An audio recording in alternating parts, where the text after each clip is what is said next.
welcome to the Inspire Speaker Series event with Dr. Lee Cronin. My name is Krish Parekh, and I'm the founder and president of the Inspire Speaker Series. Before we begin, we'd like to introduce our speaker, Dr. Cronin, and share some words of gratitude as well as explain how this event will work. So, Lee is the founder and director of the Cronin Group, one of the world's largest multidisciplinary chemistry research labs with an annual revenue of millions of dollars. Hey everyone, he and his team use artificial intelligence, genetic algorithms, and biochemistry to synthesize man-made life forms, simulate the unbiased origin of life, and also work towards creating machines which can universally reproduce chemistry. Thank you so much for coming to our event today, Dr. Cronin. It's a real pleasure to be here. I'm looking forward to speaking to everybody. Thank you. We'd also like to thank our club advisor, Mrs. Martin, for her invaluable guidance and support, as well as our ISS event team for putting in the hard work to make this a reality. The way this event will work is that we'll begin with a 20 to 30 minute presentation from Dr. Cronin on his research and career tips. And then we'll use the remaining time for an audience Q&A where you can submit your own questions. Dr. Cronin, would you like to begin your presentation? Sure. Let me just do the screen share. So thank you very much for inviting me. I'm glad to have made it. Can you see my screen? Yeah. Great. So I'm going to talk for about 25-30 minutes. I've got a fair number of slides. Don't let that worry you, because if you want the slides, I can send the slides to anybody who's watching this, as long as you keep them for your personal use. And what I want to talk about today is the type of chemistry we're doing in Glasgow, a bit of chemical philosophy, origin of life, where we are in the universe.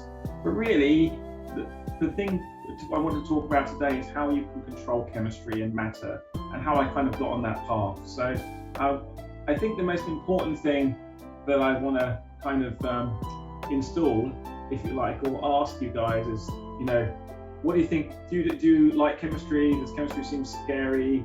How do you think we're going to get access to new drugs and materials in the future? And what do you think is the kind of missing link in the chemistry laboratory that we see today? And I'll try and take you through some ideas from that.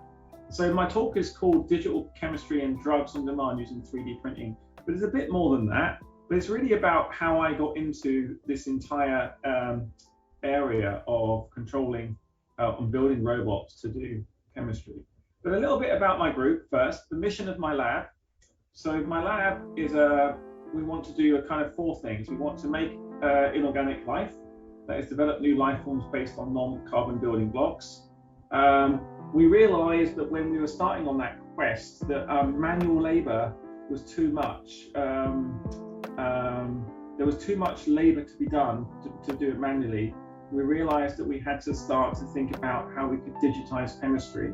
And in the process of building and conceiving a search engine for chemistry to find the origin of life, we realized we could digitize chemistry. And our vision is that all molecules and drugs will be discovered and manufactured by robots by 2040. But wait, I don't mean that robots will replace the chemist. I mean the robots will do the gooey, unsafe, boring parts, and that chemists will be very much in control of making the drugs. It's just we'll make more drugs more quickly, more effectively. We're using robots and computers to control the robots to do the chemistry. And I thought to myself, well, hang on, could we turn it around? Could we use chemicals to do computation? So something I've been doing in my group for the last few years is to build chemical computers that can solve really quite complex mathematical problems. And I kind of quip a lot that we're going to try and build a chemical computer to compete with a quantum computer. That's not quite right. Chemical computers, if they work, will be different to quantum computers, but have some similarity. And I can discuss that in questions if people are interested. And finally, philosophically, I'm interested in the transition to information. How does a universe that, you go from the Big Bang to the formation of stars and then planets and then biology, how does that process allow the creation of life that ultimately creates, it becomes intelligent and can construct a language and an alphabet and write things down? And only arguably, we are the only life form in the universe.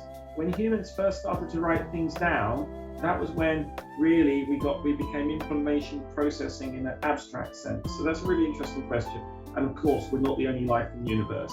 Well, it's my strong suspicion we're not, but again, we can discuss that later. So what am I talking about today? Well, I'm talking about how we might use robotics and computers to program chemistry. But wait, there's something really important to get across here.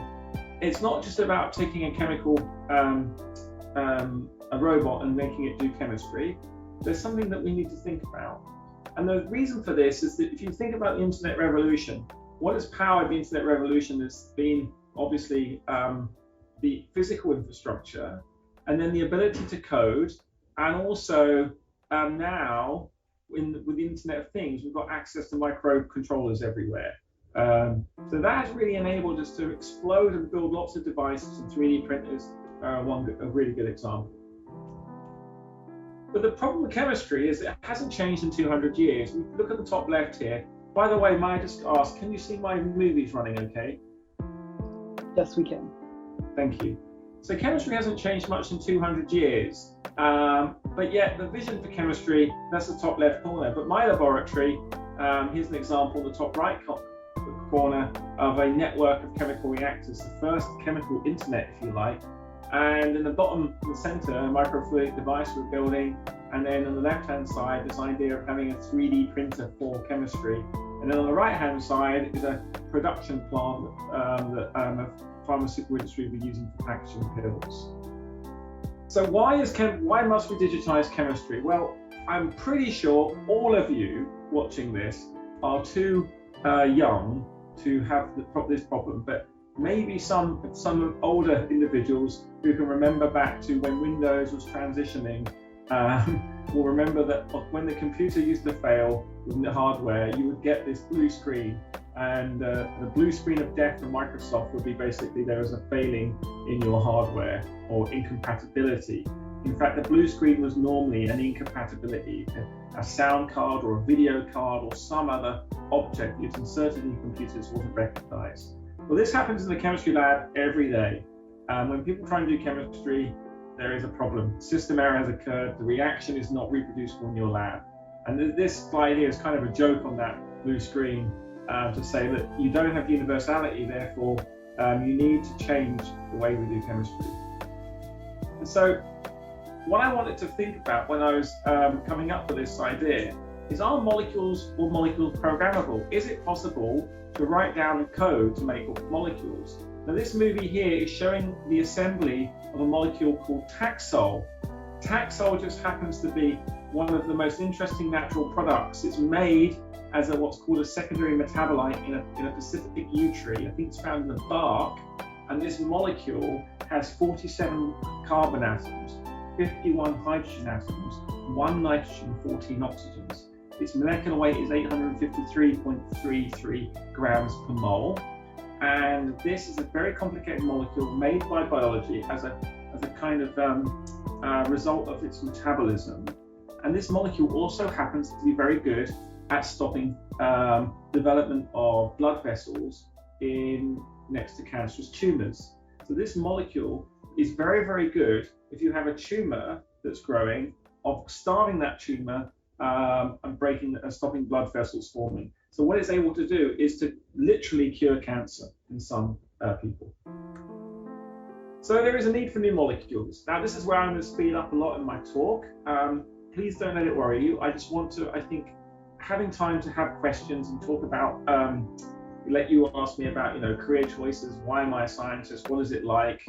Is far more important than me telling you all about how wonderful all chemistry is, wonderful though it is. But let me just talk you through why we want to maybe speed up making molecules, because right now we make molecules by hand.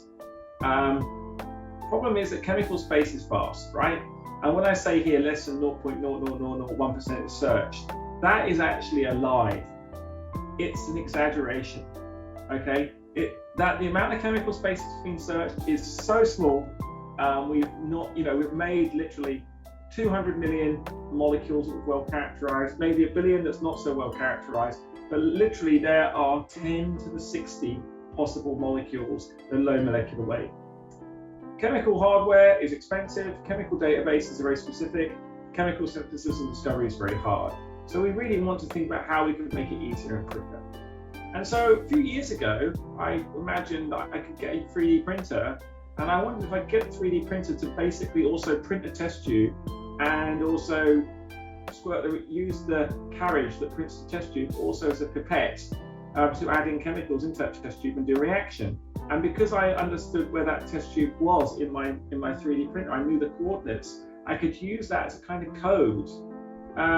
So with my team, we did a workshop many years ago in 2012, and you can see we're building a bunch of 3D printers when 3D printers weren't that common. These are rip wraps, and what we were able to do is build a 3D printer that was able to make a molecule using a code to customize chemistry. And that was really the start. Lots of my colleagues thought I was somewhat crazy because I was printing a plastic test tube. Just imagine a plastic test tube. Plastic melts, plastic catches fire. Glass is the best kind of material to do chemistry in. But the thing about using a 3D printed reactor is it allowed us control of the architecture. And so what we wanted to do, the idea is to basically not only control the architecture, but control the positioning of where we would put the chemicals inside the architecture. So this little movie here shows a 3D printer printing a kind of array of test tubes, if you like, and then it can then change the tool. And the idea would be then with a 3D printer to then put different chemicals into the device and do the chemistry. So the idea would be to combine software, 3D printing and chemistry, and an app it. So can we do it? Well, first of all, we had to make a source code. We had to make a programming language for chemistry so the chemist would learn how to write code to do chemical operations. This sounds easy, but this has taken at least 8 years, and it's only now become simple enough so that the programming language is so powerful and so well expressed that the organic chemist is able to use it very, very easily. But when I started, I said to my group, well, hang on, I just want to make reactors that I can rotate, a bit like this Rubik's Cube. So to do chemical reactions like an encryption device, almost like encoding a safe or something. So one of the first things we started doing when we were trying to learn how to do chemistry and 3D printing is we started to create robots that would print the architectures, then these syringe in the reagents and do the reactions.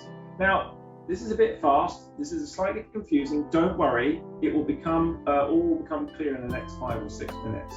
So this little slide here has some chemistry on it, don't worry about it, just see that all we're doing is we're mixing together some liquids, a yellow liquid and a blue liquid on the left-hand side, and on the right-hand side we've changed the volume at which the reagents can mix together. And what we found is chemistry is controlled by volumes and concentrations. And by mixing these chemicals together in different concentrations, different volumes, we could get different molecules out without changing the chemistry, which is kind of cool. And we could also change the shape of the reactor, like I say, like this Rubik's Cube, and make a rotation systems for rotating the chemistry around without pumping it. So what we've been doing in the lab is combining 3D printing to make the objects, control the geometry, print in the chemical reagents, and then control those with all these phrases here, control the ratios, control things called catalysts, which will activate a reaction, put in some sensors like a webcam or a microphone to listen to the reaction. And I gave a TED talk a few years ago where I suggested it would be easy to 3D print ibuprofen or make a drug in a 3D printer called ibuprofen. And I figured, given that I've given a TED talk saying that, I better jolly well go and make a 3D printer that can print a reactor and print ibuprofen. And here is a reactor which does exactly that. You can see on the left-hand side, ibuprofen is an anti-inflammatory drug. Okay, it's very simple. You can see that here we need 1, 2, 3, 4, 5 different chemicals. The reactor's down here, and what we had is we made a software that fabricated the reactor, and another software that actually added the chemicals together. So number 1 make the reactor, assemble the chemical kit, and number 2, do the chemistry. And the reason I'm showing you this is on this slide here, this is the first ever chemical code. This is the equivalent of when the first ever internet web page was made and someone had written hello world. Well, this is the first chemical code for making a molecule, where we were actually attaching COM ports to reagents and mixing them together. And this was again back in 2013. So then we had the idea, okay, we've got this 3D printer, can we make a kind of chemespresso for drugs? So could we 3D print modules and bring the chemicals together to make target compounds, a bit like a Lego or a kit for doing different chemistries, to make lots of different drugs on demand? In the same way you put your coffee pod into your coffee maker and press a button, could you do this with the chemistry? And the reason why we wanted to be able to do this is in the hardware. So when you put the chemistry in, the chemistry always behaves correctly. It's a bit like this this music box here. It's a mechanical music box. The sound is generated by this drum rotating and only plays one tune. So this is like the drum here is a bit like a 3D printed reactor. We want to be able to kind of print a precise reactor and then play it by pouring the liquids in. And to do that, we had to make a kind of chemical CAD to make these modules. And I've got a video here where I can show you this a bit more easily. So forgive me skipping these slides. And here is the video which shows, right? So you basically made some software and you just select the different things, the reactor, the volumes, and it will automatically, without you having to draw it with a mouse, you just select the bits you need, you press OK, and it will start to generate the reactor. And you can then print the reactor according to your chemical specification, your chemical code, and 3D print it and then add the chemicals and do the reaction. So it really is plug and play chemistry. This is quite a long video. I'm just going to speed it up a bit so you can see you can make ever bigger modules. And this is just to make it easier for the chemist. Chemists are highly skilled doing chemistry. They don't want to spend all day doing 3D design, but if you can see here, look, this software just does it all for you. Okay, you just have to tell how many reactors you want and how they're supposed to be connected. But even that is automated now. Apologies for going a little bit fast. So I'm going to just talk about this molecule very quickly. The main point is it's called a molecule called baclofen. There's a molecule called baclofen. It's a commercial drug, and it needs 10 process steps and 4 chemical reactions. And in the pharmaceutical industry, you make it in a dedicated facility. And what we wanted to know is, can we make this molecule outside of a factory, like a factory you could hold in your hand? And so we thought about how we would compress that down and take the reaction, break it in all the steps, and make a conceptual layer, a digital layer, and a physical layer, and add them together. And what I'm showing you on the left-hand corner here, I know I've gone through the slides pretty quickly, but this here, this reactor with A, B, C, D, and E, is how you actually make the device. But what I'll do is I'll show you a little video how it works quickly. So, this is the first ever 3D printed system for making a drug.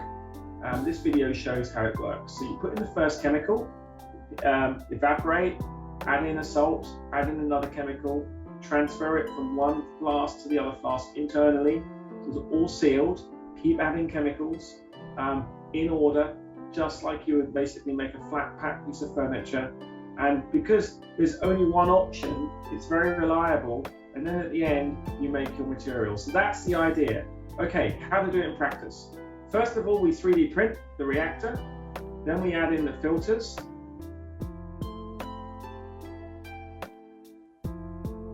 Then we carry on printing. Ta-da, finished reactor.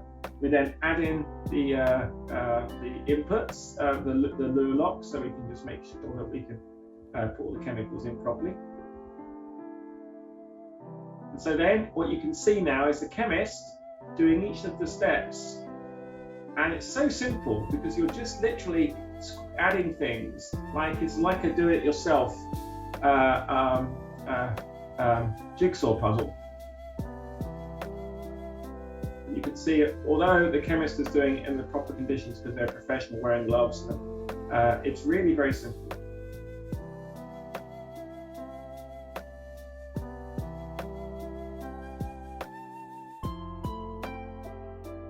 And so this carries on for a while, so I'm just going to take it forward to the end, and so you can see what happens. So the most important bit, if I get to the end of all the operations,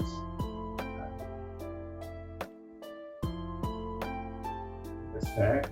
So now we want to see if it's actually worked.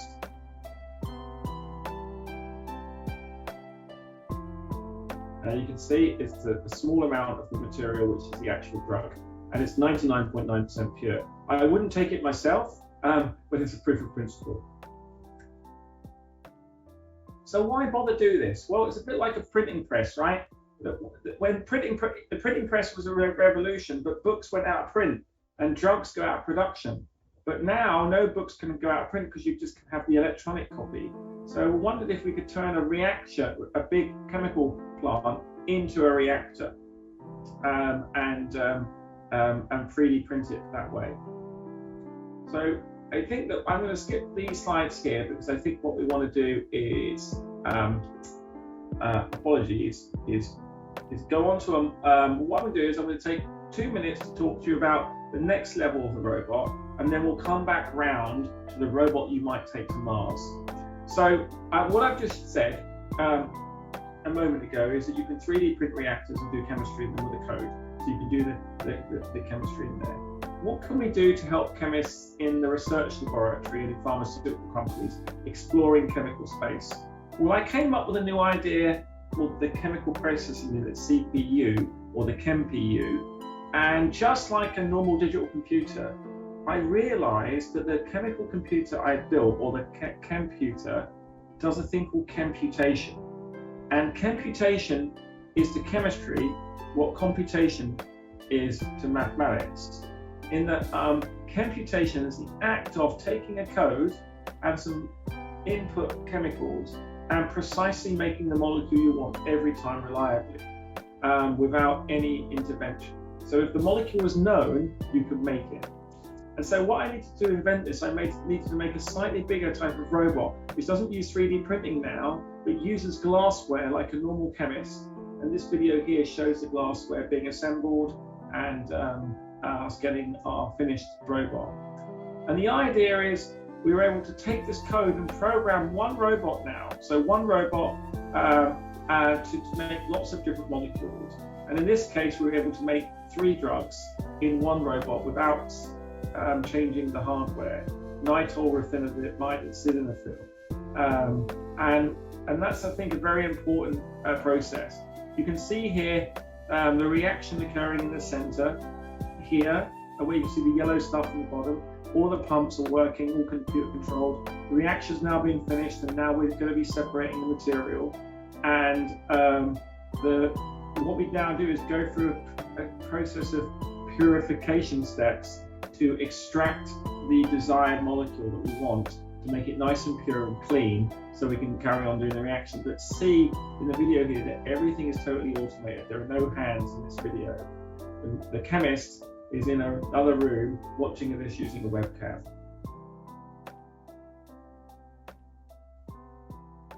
Now, we've expanded this in the lab, so this process can now pretty much make any molecule. And actually, not only can it make any molecule, it can make new molecules that we discover that are not yet in the literature. Now, on the left-hand side, we've got the chemical code, the reaction description in ChemDraw. And on the right-hand side at the bottom, we have the graph of the reactors. This is like the way like in a computer, the way the chip would be wired up. And then the picture here just shows the actual robot and how the different parts, the reactor, the chromatography module, all the different flasks. But there's quite a lot of detail here that is relevant to professional chemists.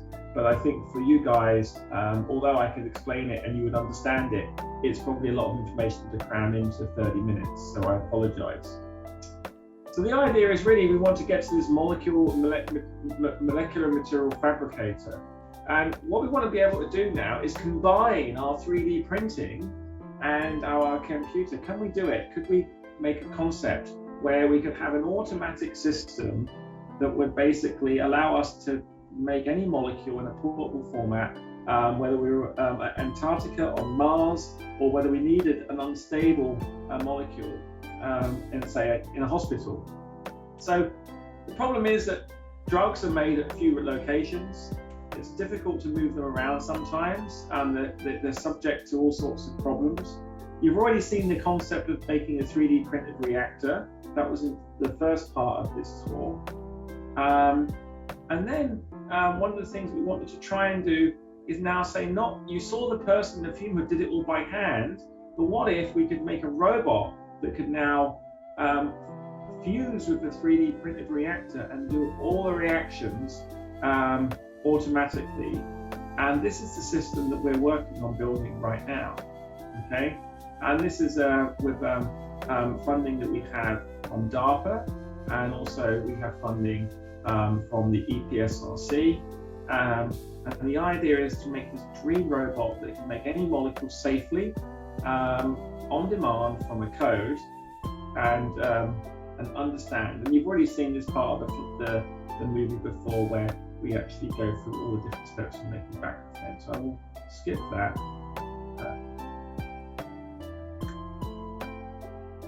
So I'm going to stop in a few moments, and I just want to kind of give you a few take-home messages. What does this really mean for the future? Well, New Scientist, which is a magazine in the UK, you might have in the US, went with this feature called 3D printing drugs. Now they're downloadable and you can print your own medicine. Well, yeah, we're not physically printing the molecules, but I let them away with it. What they mean is they can print the reactors and then make your own drugs. But now you can think about software apps for drug design and production. You can print your drugs at the point of need. You can also make diagnostics, very important for COVID-19. If you could make a PCR system or a lateral flow system, you can then do on the fly antibiotic vaccine antidote production. Our system, I just showed you the movie of it, can actually make RNA.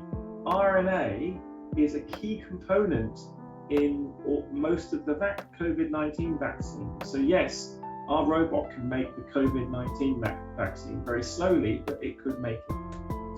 And then the idea of one day is that you could have printable personal medicine that combine your genes and the environment. So this is kind of the idea, have reagents on demand modules you plug into your robot, and maybe one day you might even have a personal pharmacist in your home.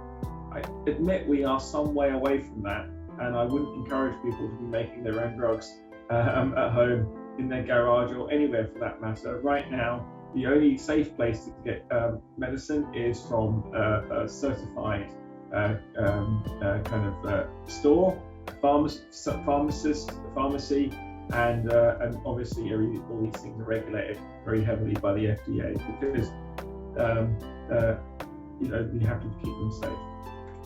So I want to stop here, and the reason I think I wanted to go through so quickly is to make sure that we have time for questions. But I would like to stop by thanking my team, which you can see here, that we normally take our group photograph in November every year, but that was when we were in the middle of our second lockdown. So I had the bright idea of everyone doing a selfie, and so you can see the selfie of my team. I'm very proud of them. They're a very interesting bunch of people.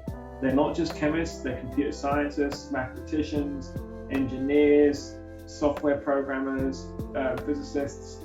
I wouldn't be able to do it without the funding from these various organizations. I've shown in the corner here. That's one of the big challenges in science, is that you have to get the money to do this research. It doesn't happen for free. Yes, I'd like to thank the funders, thank my team, but thank you for listening in, and I'll be really happy to spend some time answering questions. Thank you. Thank you for that great presentation. So now we're going to be moving to the Q&A section. So during the Q&A, you will be able to submit and upvote questions on an online Q&A software called Mentimeter. And the link is in the description of this YouTube live stream. And it's also going to be in the chat, and our team will select questions from the audience and based on our research as well, and we'll read them off as they come. So with that, Krish will begin reading out a few questions. I'm sure a question that a lot of the audience has, Lee, is what was your journey to becoming, the world-renowned scientist you are today? Yeah, okay. Well, thank you. I'm not sure world-renowned is the right idea, but how did I get? Well, I was always really interested in how the universe worked from as early as I can remember, from 5 years old, I suppose. And I never considered doing anything else really. I've always wanted to be a scientist, but I didn't really know what that meant. I knew I loved taking stuff apart and never really getting it quite back together and ever working. And I liked mathematics. I had a fairly hard journey at school because I didn't really like school, or school didn't really like me, because I wouldn't do the classes that they asked me to do ever. And that got me into some difficulties and got me in a learning difficulties class for a good number of years, which I wouldn't recommend. I didn't know at the time, I didn't understand. It wasn't I was necessarily, I'm not any lazier than any other kid, right? I mean, we're all lazy. Why would you do hard things? I invented a lot of things. So anyway, so I was always really interested in science and was young as early as I can remember. I made it to university by the skin of my teeth. And I couldn't, I wanted to do either mathematics or physics, or maybe astrophysics, but I simply didn't have I didn't have the right education, let's say. I was deemed to be educationally subnormal at some point, and I couldn't read or write or do mathematics. So they suggested I shouldn't have gone to university at all, but I persisted, and I was allowed to do chemistry. And I loved doing chemistry. I had a really good teacher that convinced me to do chemistry when I was 17. So I went to do a chemistry degree and in York, and I carried on basically asking questions and ignoring the hierarchy and annoying people. And that was always a long. I kind of really I remembered the transition after my first year at the university that. Not only did I like it, I seemed to be quite good at it. There were all these very stressed people who were working very hard, who come from much better educational circumstances, from private schools and so on, that seemed to be struggling. And I didn't have anything to prove. I didn't really realize I was being assessed. I just wanted to understand quantum mechanics at the time. And so that interest just carried me through, being a rebel, and people telling me I'm stupid was not a killer, right? It was really it was fine. So the way I got into science was that I wasn't afraid of being wrong or stupid, because that was my default setting. And I've only realized that in the last few years. So anyway, went to university, realized I had to do a PhD. I did a PhD, and then for my PhD, I then went and did some further research in material science, and I then went to Germany, and then I had my first job as a kind of what you'd say an assistant professor in the US, a lecturer, and then went through pretty quickly to become a professor in Glasgow. But only really when I became a professor in chemistry was I then able to truly let go of not just being a single subject person, but saying, hey, I want to know why we're here. That requires me to do chemistry, computer science, robotics, and philosophy. And I was able to convince the university to let me hire people that weren't just chemists, but really interesting students who were simply, I wouldn't say misfits. My group are not a bunch of misfits. That's somewhat selling them short. They're very talented people, but they have diverse opinions. And so it makes me laugh now when everyone's talking about diversity, in that because we've been doing diversity for a very long time. In fact, that's the way we do science, and one of the reasons why I've got to where I am, is that My team is diverse. We have lots of really interesting arguments. So how did I get to where I am now? Well, I like to ask awkward questions. Awkward questions that people say are just silly. And if you're offending people who are experts, now I'm not saying experts as in, I hate the way that experts have been abused in the last couple of years. What I mean is it's very interesting sometimes to go to an expert and say, can you do it like this? And their instant thing would be to say, oh, I might do it, I might not do it this way because I know better, I've been trained. But as a scientist, I'm trained to prod and probe and push people to reflect on how they do stuff.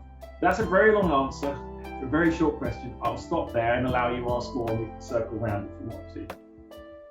Sure, and I think it's super inspirational how, like, your traditional schooling deemed you, maybe not the best candidate for science, but you ended up being like a professor and a leader of one of the largest multidisciplinary chemistry labs in the world. I think that's, really inspirational. So if you were to give, general advice to any students who more specifically would like to pursue some sort of career in chemistry or like a combination of chemistry and like the chemical computing work that you do, what advice would you give them? Well, there's so much advice I could give you. I think there's lots of obvious advice that everyone would say. I mean, you've got to love it, right? So I think if you really are motivated and you enjoy it, don't worry about people telling you you are not good at it, right? There's always, and I mean, okay, if you're willing, when someone says you're not good at something, and you're like, well, why am I not good at it? This is how I annoyed my teachers at school. They said, you can't do mathematics. I said, well, you sure? I said, well, you don't know how to describe this. I said, well, but I can do it.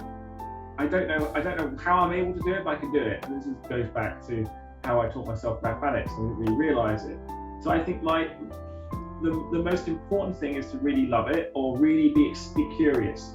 The curiosity drags you through time, literally. The second thing is listen to criticism and make it actionable. Someone says you can't do something. Say, well, why can't I do something? And if they can't give you a reason that you can understand, then maybe they're just putting up an artificial barrier and you can ignore it. They say, you don't know how to do differential, differentiate, do second order differential equations. Say, okay, well, I'll learn how to do them, or show me. Or they say, you don't know the periodic table. Well, you can learn the periodic table. So I think that be interested, be critical. So when people give you feedback and say, can you do something? You'd be critical with yourself, just critical enough that you're able to learn more, not so critical that you have a confidence crisis. And so I think that's the best advice I can give you, and have fun doing it. I love being confused, right? And lots of people, it's something I find that some of the more prestigious institutions, people feel that they're not allowed to explain their idiocy. But that's what I'm trained to do, right? I'm trained to be an idiot. I just can tell you how big an idiot I am. And the real dangerous idiots cannot tell you how big an idiot they are. You know what I mean? It's like knowing the limits of the knowledge and what the questions are critically is really important. So don't be afraid. Taking criticism and learning from the criticism, whether you fail a test, or you can't do an experiment, or you don't understand a concept, is the way that you improve as an individual, and you can get to the really somewhere hard in science. If you're not thinking about it, you're not really in it. If you can just do it because you can short circuit it because you happen to be talented in some intuition of math and physics, that's not enough. So I think that's the best advice I can give. Like, love it, be curious, be self-critical, but not so self-critical you're just like crushing yourself. Critical enough to get up the step, get up the next rung on the ladder. And I think that goes beyond like, general field specific advice, and, like even as advice for life in general, like definitely being critical and also being curious at the same time is very important. Some of our audience members were wondering if you could talk about your team's unique approach to creating life. Sure. Or artificial life, to be more specific. Yeah, well, I have, my team is really has classically had a hard time because I'd started, I didn't tell my team. It was a secret that the origin of life, artificial life, was the thing I wanted to do for many years. I just didn't tell them. And it then became obvious when I was looking at self-assembly inorganic experiments. And I think the main time I became honest about it is when, just before my TED talk in 2011, I gave the talk at TED Global in Edinburgh, one of those 18-minute talks, terrifying, in front of several thousand people. And I just went on and said, yeah, I'm going to make inorganic life. My thesis is very simple. I think that the transition to life is more simple than we could possibly imagine. It's not complicated, in the say that it's not vanishingly it's not kind of some improbable thing. It's easy. It's as easy as starting a sun. I mean, although starting a sun is probably quite complicated, right? You need some hydrogen, you need some gravity. Oh, actually, it's quite simple. Fusion starts. So what I've been trying to do with my team is say, well, what is the simplest stuff we can do in the lab to look for a life form? But the problem is, the first thing we had to do with my team is we had to define what we were looking for. So everyone said, well, what's alive? Is a flame alive? I'll go and set fire to that over there. Look, we made life. Oh, what about a hurricane? If we make a storm, is that alive? And so we had to do some mathematics and think about what life does. And we had to come up with a new theory.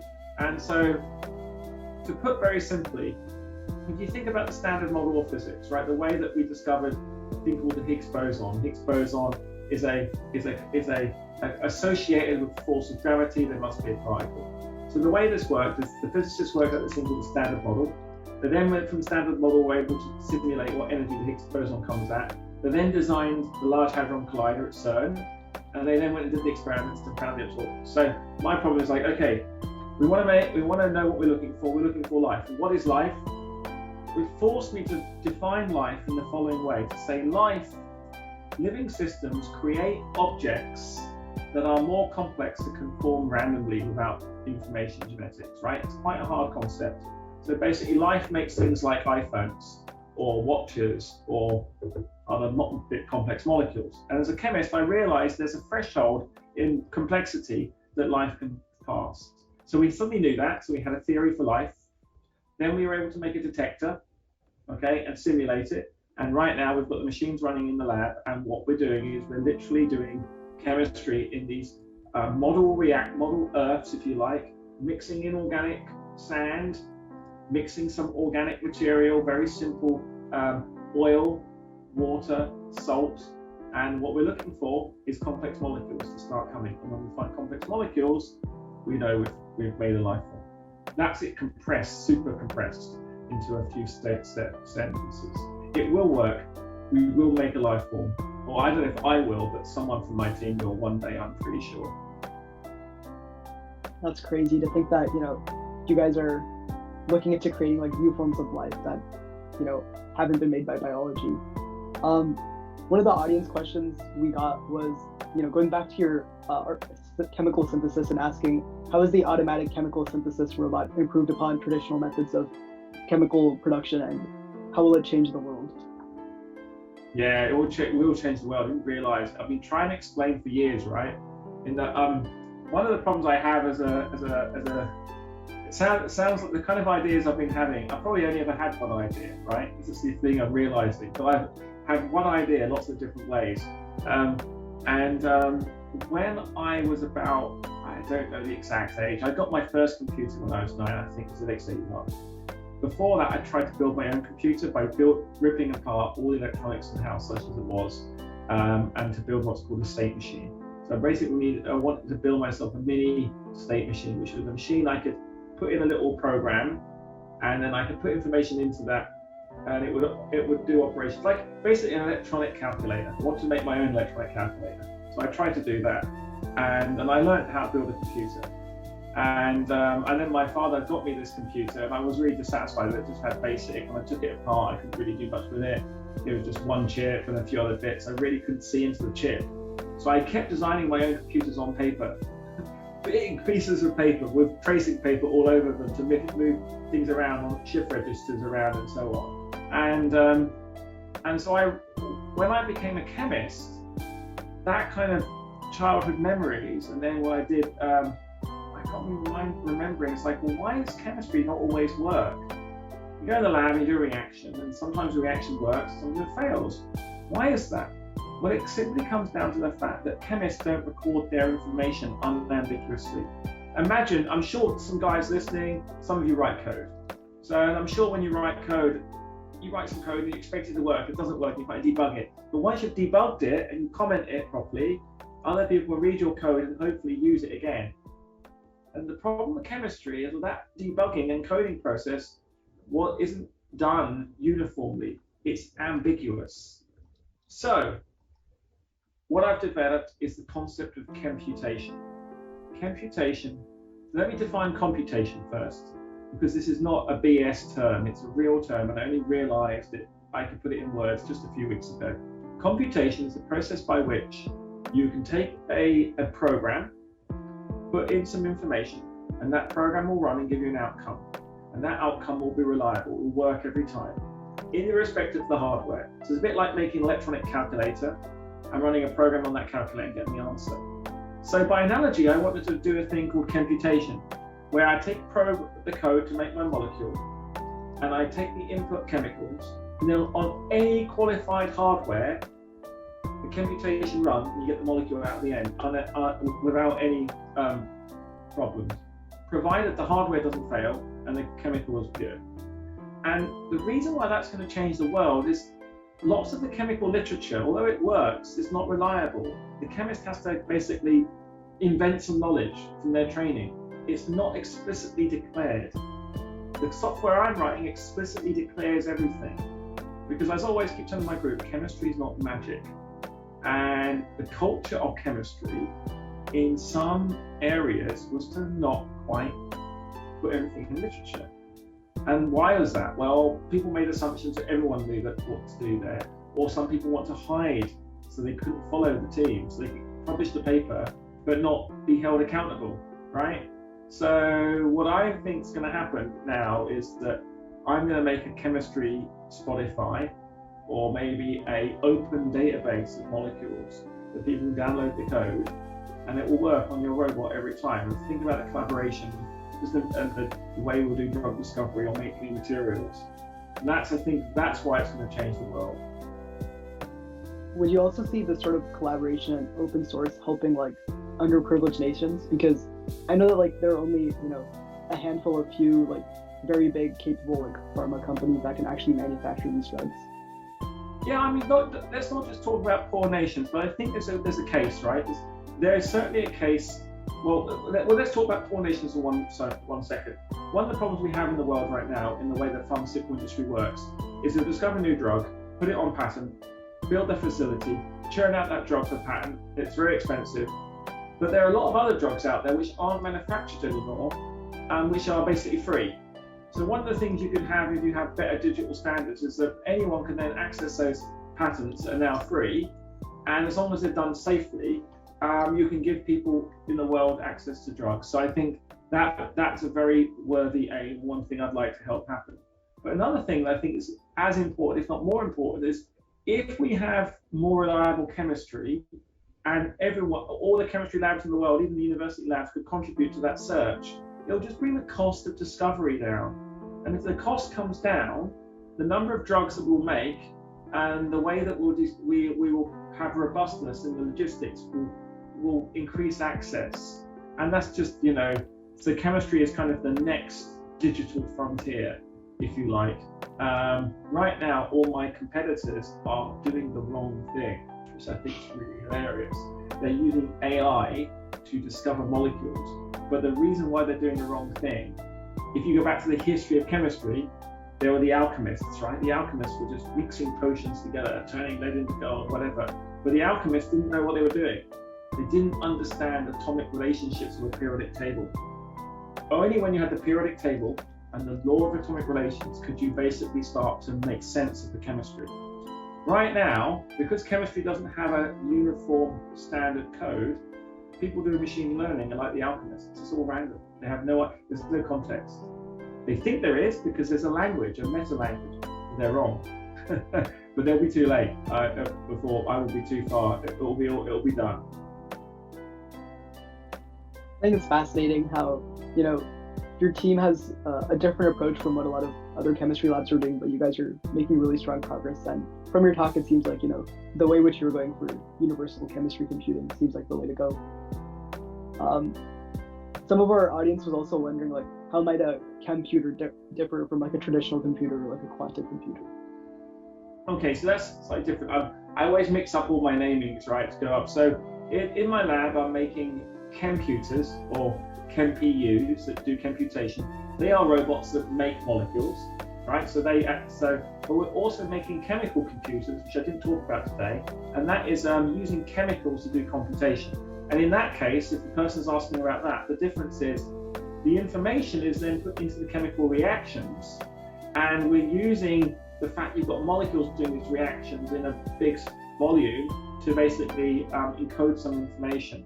And what we've got to try and do is force those molecules, those reactions, to be shepherded in some particular way so they can act like a chemical state machine. And we've found a way of doing that, and we can solve combinatorial problems, which is kind of cool using this. It's very recent work, and we have a chemical computer that can solve quadratic problems. And actually, it's quite similar to how a quantum computer works. But a quantum computer uses supposition of quantum states, whereas a chemical computer uses a supposition of chemical states. And it's not instantaneous like a quantum computer, but our error correction is a lot easier. So it might be that chemical computers will be able to solve combinatorial optimization problems before some quantum computers, although it remains to be seen. I don't know enough about quantum computing. Quantum computing is really hard because of the error correction. And who knows when the hardware is going to be up to it. Is it going to be 1 year, 5 years, 10 years? My chemical computer works right now in my lab. That's interesting. Yeah, it's definitely, interesting to see how, this computer, it differs from a traditional computer and a quantum computer, but it seems that it may beat quantum computers, at least in the short term, to the punch of these really complicated equations. To make fun of the quantum computing, I got into trouble. Some of my friends are doing research in quantum computing. They're some of the smartest people on the planet. They really are very, very smart. The problem with quantum computing is it might not work. Okay? That's not saying that my friends who are some of the smartest people are dumb. They're not. What I mean is the reason why quantum computing might not work is it might not be practical. There is no question that we can, there are things that we can call qubits, and they all behave in just simple experiments. It is true that there is a problem in that we don't know which theory is wrong, quantum mechanics or gravity, because it seems to be the physicists want to combine everything together. I'm not sure that that's absolutely needed, but let's assume quantum mechanics is okay, it's right, and quantum computing is allowed, it seems so. The problem is the error correction, okay? And I think that's really the really hard to tackle. In our lab, we've got a hybrid chemical computer that uses a digital computer to make a clock, a chemical clock. Because we're able to make a chemical clock go tick tock, tick tock, we can synchronize all the states, and that allows us to do our computational problem without losing information. And that's one of the problems with the quantum computer. But we shouldn't compare the two. Quantum computing is an incredible discipline. It's had lots of money invested in it, some of the best brains. I'm willing to bet something really remarkable is going to happen in that area.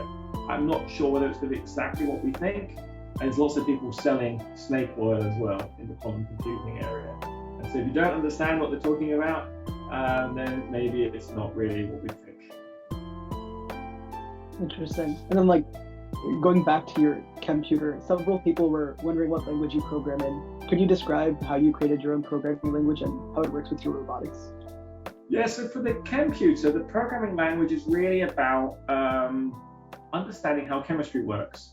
So in a chemical reaction, there are four things you do. You get abstractions. There is the reaction, number one.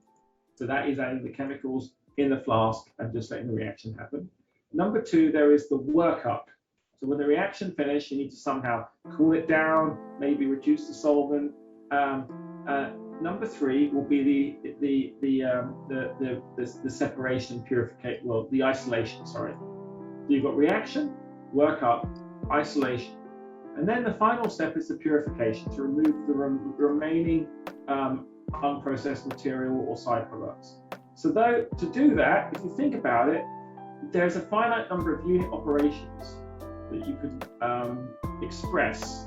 And all I did is I built a programming language. Well, first of all, a syntax that would allow you to write precisely down, add A to B in flask.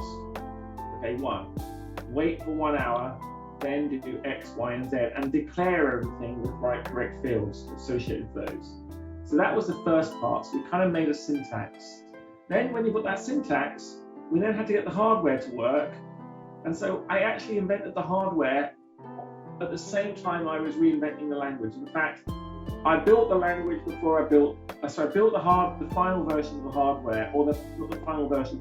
I built the prototype of the hardware that I knew could do all chemistry before I finished doing the language finally in my head, because I needed to understand it too. I do theory, but I do theory. I'm a kind of weird theorist. I do theory by doing experiment. So people think I'm an experimentalist. I'm not. I'm really an experimentalist going, how the hell do I do this theory?